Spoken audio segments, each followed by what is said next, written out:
Hello, my name is Bob Nelms with Failsafe-Network, and I'd like to talk to you a little bit about profound learning.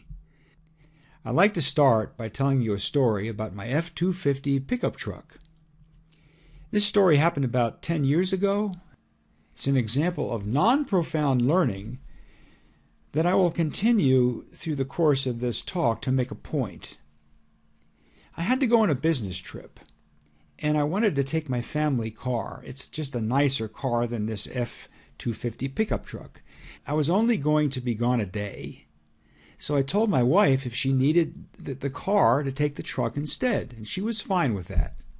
So she took the truck down to Walmart, about 45 minutes away, and she did her shopping, and she came back to the truck, and she put her key in the ignition, and she turned the key, and the truck wouldn't start. Well, she had perishables in the car, and she did not know what to do. But fortunately, a man in another car saw her in distress and came over to her and asked her if she needed a jump. So they opened the hood. The guy had jumper cables. They put the jumper cables on there, jumped the car. My wife drove home, unloaded her car, etc. I came back home the next day, and she told me what happened to the truck, that it wouldn't start. It had to be jumped. So I said to myself, oh, that's too bad. I don't want that to happen to my wife again. So I went down to Advanced Auto, and I had the battery tested, and sure enough, it was weak. It wasn't dead. The guy said it was marginal, so I bought her a new battery. And I said to myself, yes, solved. There's nothing profound about this learning. Nothing at all. You'll see what I mean as we go through this talk. But as I go through this presentation, what I'd like you to do is think of a recent event learning exercise where you were involved, either a root cause analysis, a latent cause analysis, a learning team, or whatever. Think of something that you recently went through, because I'm going to ask you some questions about your exercise as we go through this talk. So let's start. I looked up the word profound, and this is what it means: penetrating or entering deeply into the subjects of thought or knowledge. Let me give you another example. I got a telephone call several years ago from a plant manager who said to me, Bob, we almost killed one of our people. I need you to come down here and investigate it for us. And when I went down there, I found out that a man was in a pressure vessel, an agitated pressure vessel. So it's a vessel, a big vessel with an agitator with blades on it that spin around about 1 RPM. And a man was in there because the blades, one of the blades had failed, and he had to fix the blade. So they lower the guy into the pressure vessel, and he fixes the blade. He actually had to do some grinding. And just as he was finished, and he signaled to the guys up there to pull him out, they had to lower him with a harness, the motor started, and the blade started turning. And, he was frantic, and the guys up on top of the manway were frantic, and the guy jumped onto one of the blades and held on while the thing coasted to a stop. They pulled him up out of the manway, and they immediately ran to see what happened, and they found out that the other crew who came on board, the QC, the quality control crew, whose job it was going to be to test, to check to see if the guy did the repair correctly. Well, they didn't know the guy was not out yet. And before they sent the QC guy into the vessel, they wanted to make sure that the motor was not energized. It wasn't hooked up. So they bumped it. They pushed the button, and it started, and they quickly pushed it again to stop it, of course. So the preliminary findings, when I arrived on site, they told me, we already know what happened, Bob. The preliminary findings were that neither crew properly followed lockout tagout. Now look at this definition: penetrating or entering deeply into the subjects of thought or knowledge. Was there anything profound about that learning? Just as in my F-250 pickup truck, was there anything profound in that learning? Another definition of profound is this: penetrating to the depths of one's being. Another example I want to pull out just to explain where I'm coming from here. Another incident. This happened in northern Alberta, Canada, as far up in Canada and as far up in Alberta as you can get.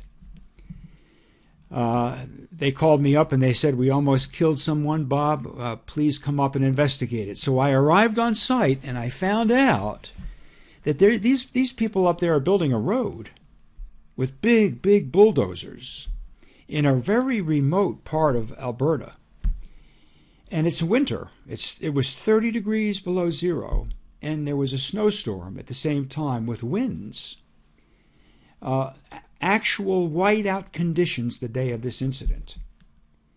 But they were behind in their schedule, and they had to get that road built. So in spite of the whiteout conditions, these guys are in their bulldozer bulldozing this road or plowing this field to build this road. Now the bulldozers are GPS positioned, so it's almost like being in an aircraft at this point. It's whiteout conditions. They can't see anything out there. All they are looking at is their controls. And the GPS shows them where to go, and he's following the GPS. But all of a sudden, the GPS stops working. But he's got a quota he's got to fill, so he keeps going. And about 2 minutes after he keeps going, he feels a shuddering. And he says, "Oh, another earthquake," because they do experience earthquakes up there. And then he feels a thud, and everything stops. And he says, "Oh, whew, it's over." But then he notices bubbles on the outside of his windshield, bubbles that are floating up. And he realizes, "Oh my goodness, I'm underwater." And he remembers that he's bulldozing this road near a lake. And he said to himself, "I must have drifted off the path because the GPS wasn't working, and I got myself onto the lake, and now I'm at the bottom of the lake." Now, he's not real deep, but he's certainly deep enough so that, the windshield is underwater. So what is he going to do? He takes a tool and he bashes the window because he can't open the door because the pressure is too high. He bashes the window and all the water starts pouring in, and it fills the cab until the pressure is equalized, and he opens the door up and he goes out and up, and he wades or swims to the shore and gets to his car that's parked about a half a mile away in 30 degree below zero weather in whiteout conditions, and he calls for help, and he survives. The initial investigation said that the cause of this was he did not follow procedure. When that GPS goes down, he's supposed to stop. Is there anything profound about that learning? Were we penetrating to the depths of anyone's being in that case? Another definition: going far beneath what is superficial, external, or obvious. We're doing an investigation and we're interviewing people, and one of the guys in the investigation said this: "When faced with a severely limited amount of time because of an overwhelming amount of work combined with drastically reduced staffing and record-setting production rates, the only way to survive is by addressing the largest problems to their shallowest depth." I gotta wonder, is anybody profoundly learning about anything? I have come to the conclusion, after being in this business since the 1970s, that we'll never get there unless we want to. It's all a matter of desire or aspiration. Actually, everything is. If you think about it, how do you learn to walk? Well, first, you have to want to learn how to walk. How do you learn to talk? How do you learn to eat? You have to aspire to it. You have to want it. If you don't want profound learning, there's no way you're going to get it. But what I'd like to do in this talk is I'd like to take you on a pathway that I really believe will take you closer to profound learning. That pathway is best described by focusing on 3 words. The first word is manifestation. How important it is to focus on the manifestation. The second word is going to be disillusionment. We want to focus on the manifestation of whatever it was that went wrong until we become disillusioned. And the third word is introspection. We want to focus on the manifestation until we become disillusioned about ourselves. And when we get to that point where we are disillusioned about ourselves, I say we have reached profound learning. Of course, I need to explain. So let's take that first word and dive into it a little bit more. Manifestation. What a deep word, manifestation. You know, everything in our existence is a manifestation of something that was originally not visible. For example, as I was preparing this talk, it was snowing outside, and I realized that the snowflakes are a manifestation of water vapor, right? That was originally invisible, but made visible by the presence of cold air. I also remember, as I was preparing for the talk, just looking at my desk that I'm sitting at. My desk is a manifestation. It's a manifestation of trees and lumberjacks and transportation to lumber mills and construction plans and transportation to retail stores. It's a manifestation. Everything in life is a manifestation. You are a manifestation of something that originally did not exist, but made visible eventually. Everything is a manifestation. You know, does anybody know what this is? If I told you the size of it, it might help. The actual size is probably 2 inches from top to bottom. Several months ago, for some reason, I had to discard a hard drive on a computer.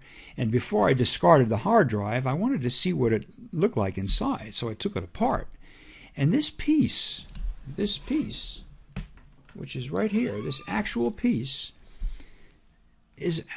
I was mesmerized when I looked at this piece.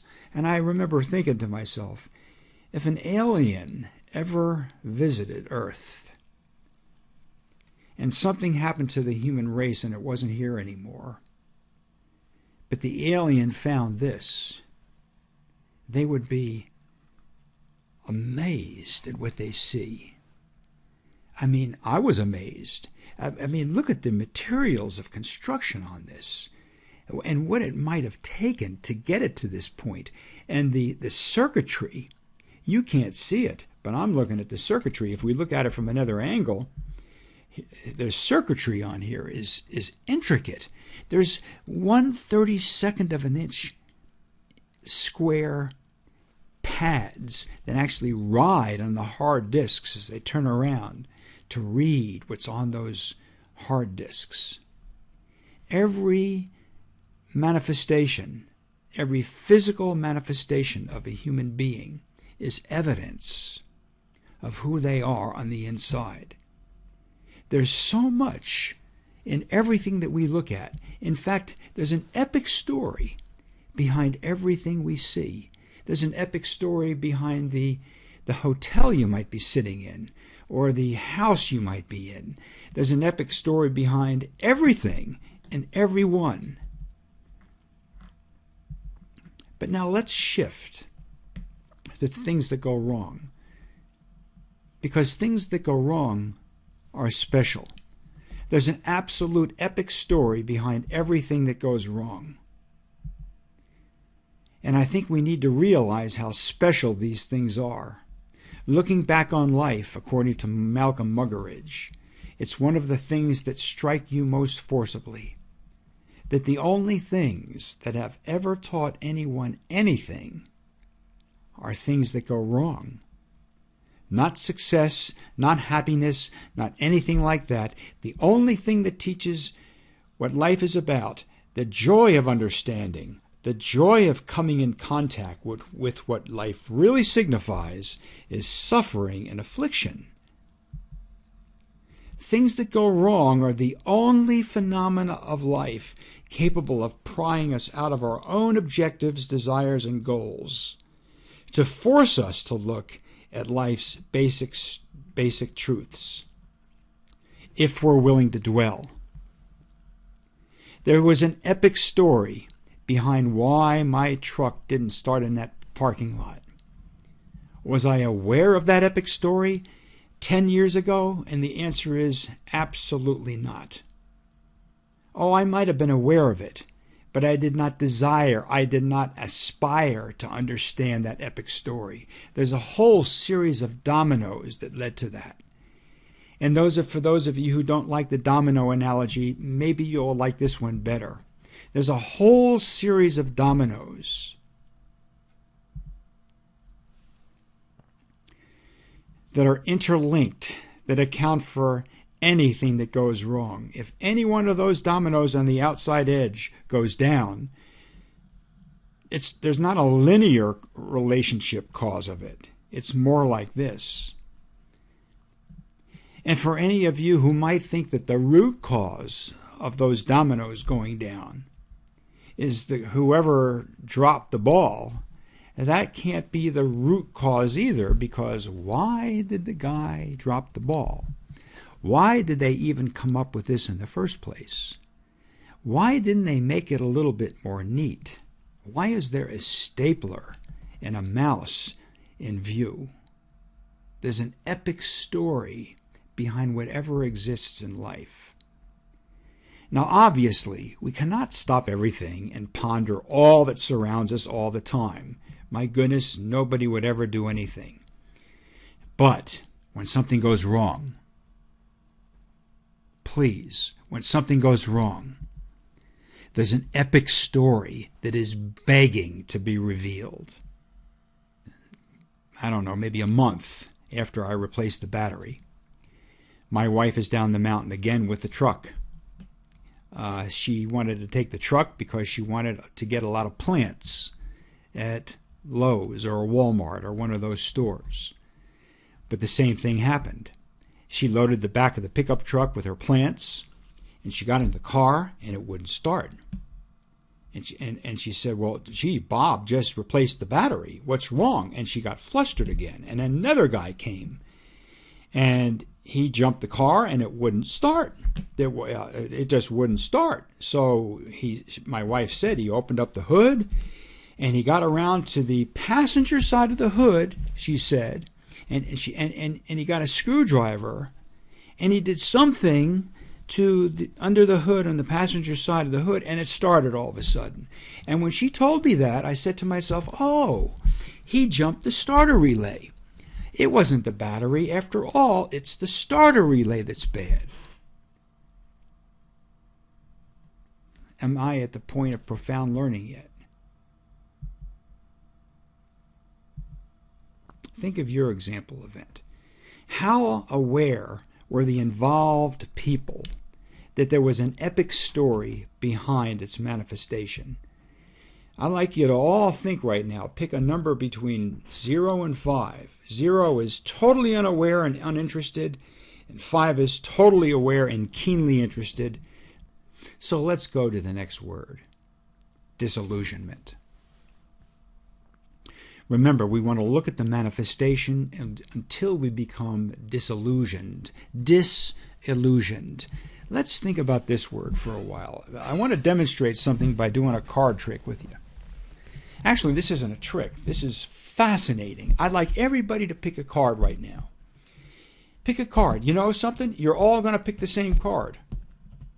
I know this because of psychology. The way I've arranged the cards, you're all going to pick the same card. There are probably 250 people looking at this right now, and 250 people are going to pick the same card. But what I'd like you to do is hold your hand up right now, and hold your hand up in front of the card you picked. Now that's what makes this work. As soon as you hold your hand up, you're going to pick the same card. Now what I'm going to do is I'm going to remove the card you picked and show you the rest of the cards. Is your card there? Nope. I removed it. Fascinating, isn't it? Isn't that fascinating? Here, let me do it again. Do it one more time. I'd like you to pick a card, but remember, you got to put your hand up in front of the card or it won't work. You're all going to pick the same card. It's amazing. And then I'm going to remove the card you picked. Ready? All right. I'm going to remove the card you picked, and there it is. Fascinating. Absolutely fascinating. Of course, it wasn't what it seemed. Now, half of you know how I did that, and half of you don't. When I first saw this, I was flabbergasted. I could not imagine how this worked. And somebody who got it made me feel like an idiot. I'm not going to tell you how it worked. You can talk afterwards. But most everything in life is not what it seems. Remember, there's an epic story behind everything. And if you dig far enough, it's not what it seems. Things go wrong because we are suffering from an illusion. I thought it was the battery, but it wasn't. So things continued to go wrong. Now, you don't know the end of the story yet, but I thought it was that starter relay, but it wasn't. And therefore, things continued to go wrong. In fact, the longer you put it off, the longer you operate under the illusion, the worse off it's going to be. Wait till you hear the end of the story. Our illusions need to be revealed and then removed. We need to be disillusioned. Disillusionment, from the Oxford Dictionary, a feeling of disappointment resulting from the discovery that something is not as good as one believed it to be. Oswald Chambers says, disillusionment means having no more misconceptions, false impressions, and false judgments in life. It means being free from deceptions. He also says many of the things in life that inflict the greatest injury, grief, or pain stem from the fact that we suffer from illusions. Refusing to be disillusioned is the cause of much of the suffering of human life. Another of the investigations that I've led, I'll never forget this one. There was a guy in the room at the end of day one. His hands were folded across his chest like this, and he said, "I'm sorry, Bob, I am not disillusioned. I am not disillusioned. There's nothing new here." At the end of day two, I looked at him, and he said the same thing. "Sorry, Bob, your process isn't working. I am still not disillusioned." At the end of day three, now remember, there's a lot of other people involved in this in the room, and I looked over at Bob. His name was Bob. I looked over at Bob, and I said, "Well," because the other people were aghast at what they were seeing, and he said, "I'm sorry. I'm still not disillusioned. In fact, I refuse to be disillusioned." Refusing to be disillusioned is the cause of much of the suffering of human life. George Santayana, wisdom comes by disillusionment. Tim Hansel, the disillusionment of our own abilities is perhaps one of the most important things that can ever happen to us. Enlightenment is a destructive process. It has nothing to do with becoming better or happier. Enlightenment is the crumbling away of untruth. It's seeing through the facade of pretense. It's the complete eradication of everything we imagine to be true. Total disillusionment.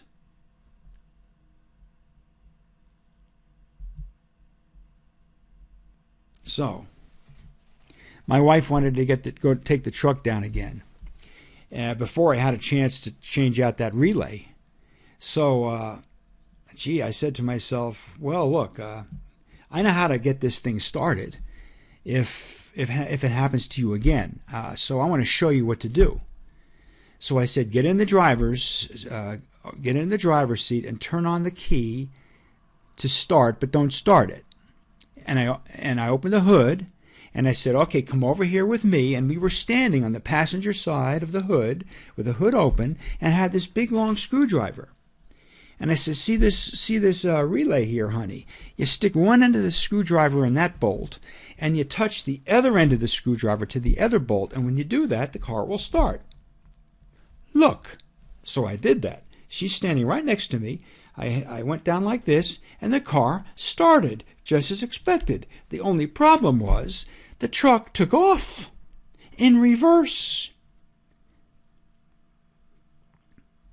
My wife ran around because she was closer to the front of the engine than I was. She ran around to the front of the engine. She ran around to the door to try to get in the door to put the brakes on.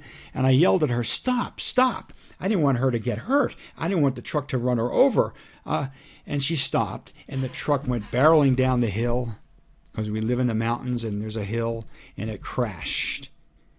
And this was the result. It could have been a whole lot worse. When I went into the truck and looked at the dashboard, immediately I knew what had happened. The truck wasn't in park. The truck was in reverse. The gear shift is really, really sloppy. The reason why this truck wasn't starting all along was because it wasn't in park. You think it's in park, but it's so sloppy that oftentimes it's in reverse. It wasn't the battery. It wasn't the starter relay.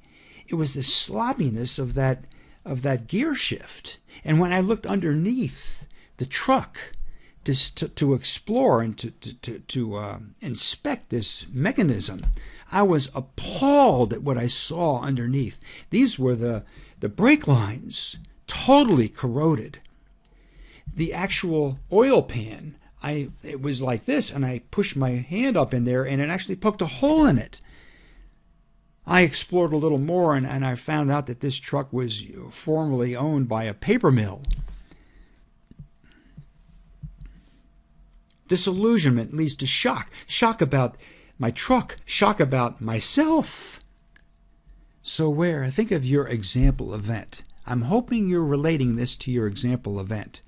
Think of your example event where the involved people as disillusioned as they might have been.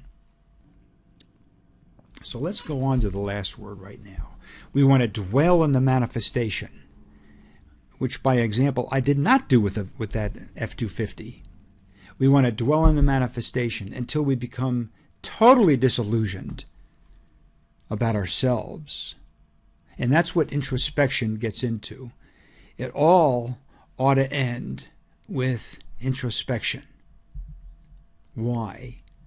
Why is introspection so important?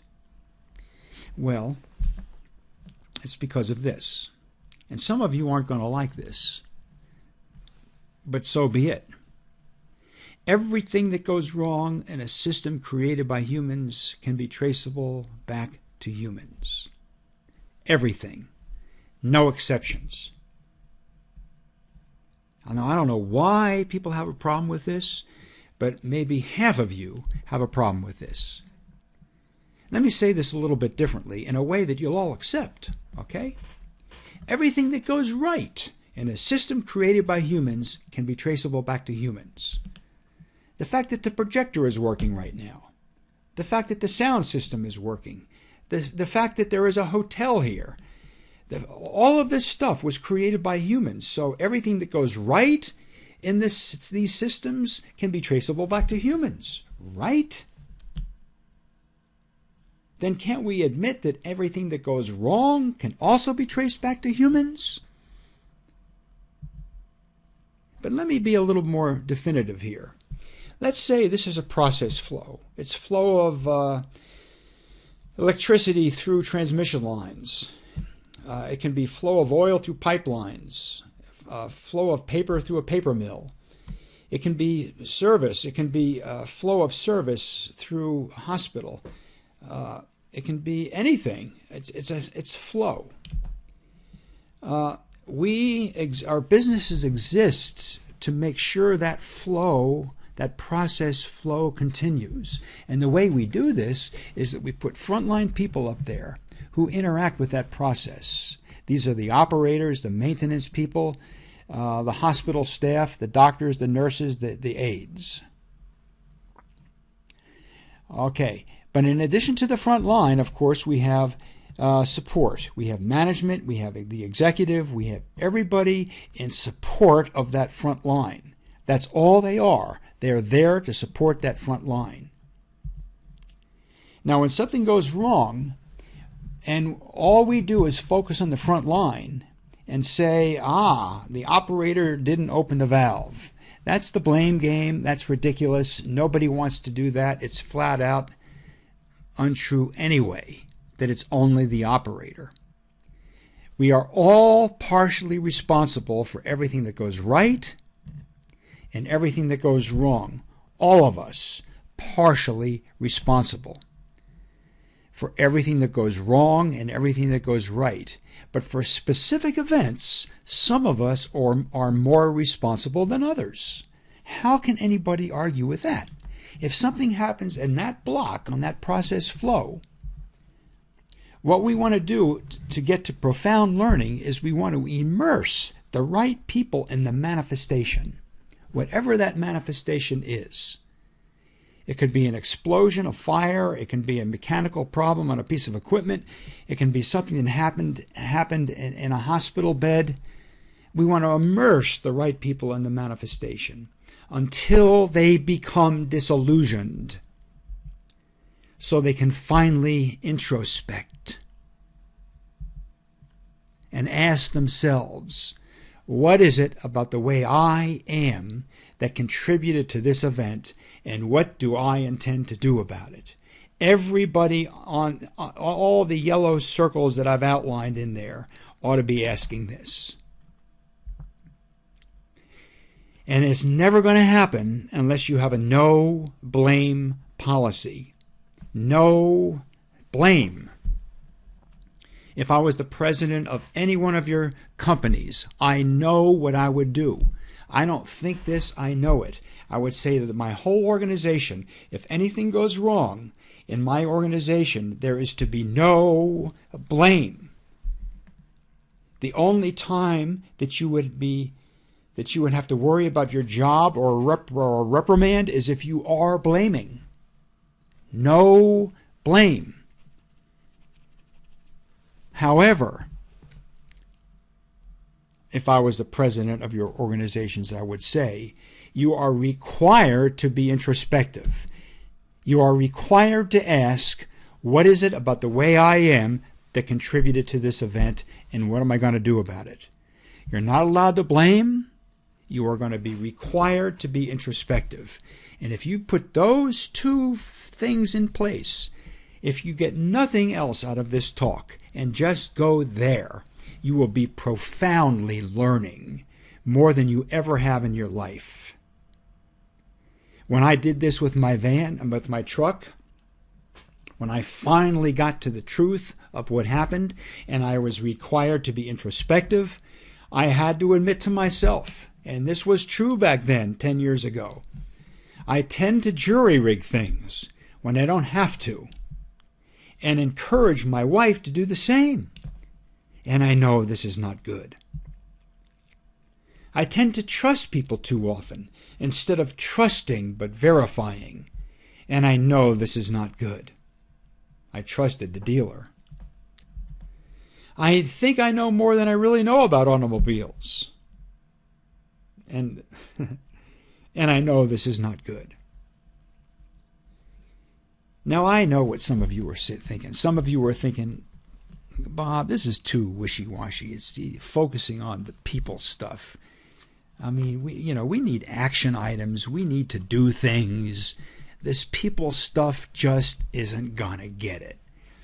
And to you who are saying that, I need to share a quote that I will never forget for the rest of my life that nails my position on this. If you think writing action items will solve your problems, you have no idea what's causing your problems. You can't write an action item to change people. The only thing that can change a person is the person's desire and aspiration to change. I'd like to end with a story that I'll never forget. I got a call from a refinery about 10, 15 years ago. It was where the guy was put into the manhole, and he almost got ground up in that agitated pressure vessel. That plant manager called me up and said, Bob, I am on the line. My VP wants to know why these things keep happening. I want you to come into town. I want you to lead this investigation by the book. And then he said, stay at the Holiday Inn. Don't rent a car. I'll pick you up. And I said, John, I'm not allowed to. I have to stay at the Holiday Inn? Yep, stay at the Holiday Inn. I'm a Marriott point collector. Nuts. And then I said, I'm not allowed to rent a car? Nope, I'm going to be your chauffeur. I'll take you anywhere you want to go. Stay at the Holiday Inn. Meet me out there tomorrow morning at 8 o'clock. We got to get going on this. So I flew into town. I stayed at the Holiday Inn. I had a lot more hair back then and a briefcase. So I'm standing out there in front of the Holiday Inn in the summertime, waiting for him. It's hot outside, and I hear in the distance,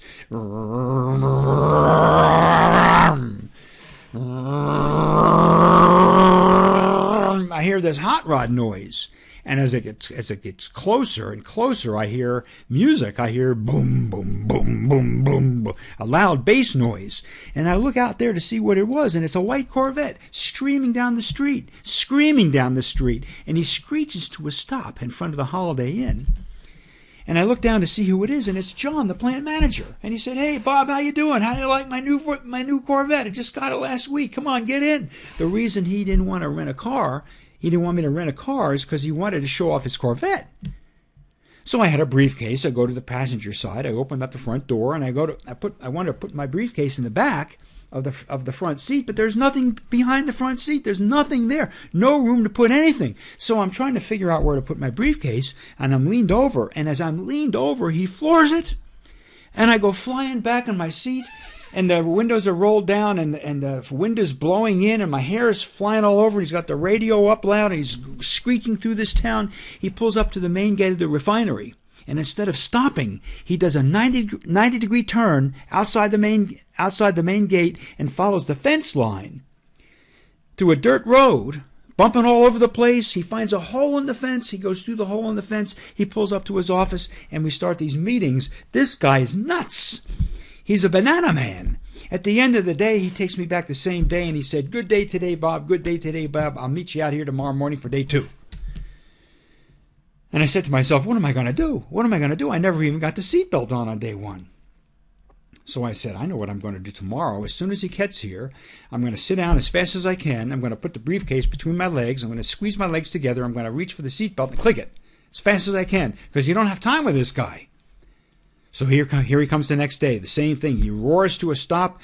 I get into the front seat. I put my briefcase between my 2 legs. I lock my 2 legs. I reach for the seatbelt. There is no seatbelt. It's hidden behind the seat. I can't find the seatbelt. Same crazy day for day 2. Ridiculous. Halfway through day 2, though, in the meetings, he gets sick. He's always going to the men's room. He's not feeling well. At the end of the day, he takes me back, slowly. He asks me, how many more days of this? And I said, well, I think we'll be finished tomorrow. So on day 3, I get out there, and I'm waiting for the white Corvette. And instead of the white Corvette, I hear somebody over here yelling, Bob, Bob. And I look out there, and there's a green Volvo. And John is sitting in the green Volvo. So I walked over to John, and I said, John, where's your Corvette? I didn't feel like taking it today. Get in. I walk over to the Volvo. I open the back door. I put my briefcase in the back door. I get in the front seat. I put my seatbelt on. The windows are all rolled up. The air conditioner is on, and there's no radio. He takes off at a slow speed. He pulls up to the main gate of the refinery, and he pokes me in the shoulder, and he said, Bob, would you please get out and check in? And at that point, I said to John, John, what's going on? And he said, yesterday, halfway through that meeting, I realized it's me. I'm Mr. Macho. I'm a hot rodder. I'm a risk taker, and they're all following my lead. What kind of action item can you write to change a person like that? How much does it cost to fix that kind of a problem? What we need, folks, is profound learning. We're never going to get to the next stage in our progression. So, think of your example event one more time. Were the involved people as introspective as they might have been? 0, totally uninterested in introspection.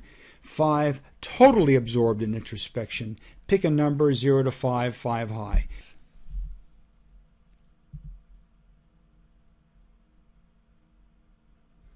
So this is the pathway that I have suggested to profound learning. And I'd like to know what you think about the presentation as a whole. Do you totally disagree with what I have suggested as to the pathway to profound learning, or do you totally agree?